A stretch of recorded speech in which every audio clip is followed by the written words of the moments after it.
cord. Okay, now I'm going to demonstrate indirect vision with the Gracey1 too. And you really have to do this indirectly because you don't want to be bending your head. Ergonomically, that is not healthy for you to do that. So you have to learn to do indirect vision.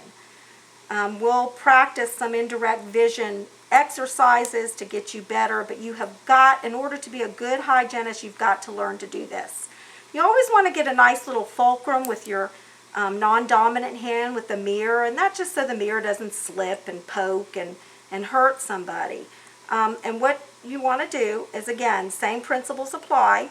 Insert at the middle of the tooth, and I'm looking directly in my mirror, and I'm rocking and a rolling. My camera person is going to come behind me so you can actually see in the mirror what I am doing. You can see a little bit of hemorrhaging right there, so a little bit of plaque is harboring in that spot. So I'm going to tell my patient to work on her flossing. Just get in there and get that floss up under the gingival margin. But I'm instrumentating, surfaces going away from me. Again, inserting at the middle of the tooth.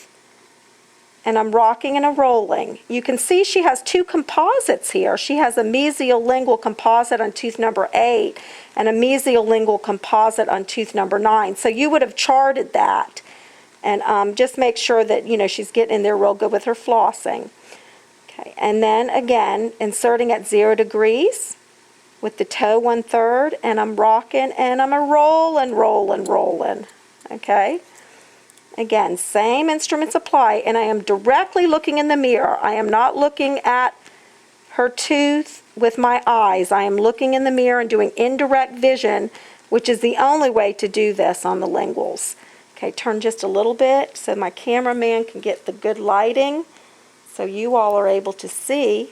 Again, insert at the middle of the tooth, and I'm rocking and a roll, roll, roll. A little bit shorter on those linguals. You don't have to seem to go as far. Okay, so now I'm going to be coming back and doing surfaces coming towards me. I like to sit about 11 or 12 o'clock to do this. I just feel I have a little bit of dexterity, but I think your book says 8 to 9 o'clock if I'm not mistaken. But again, she doesn't have but a little bit of plaque, and I'm just rocking and a rolling.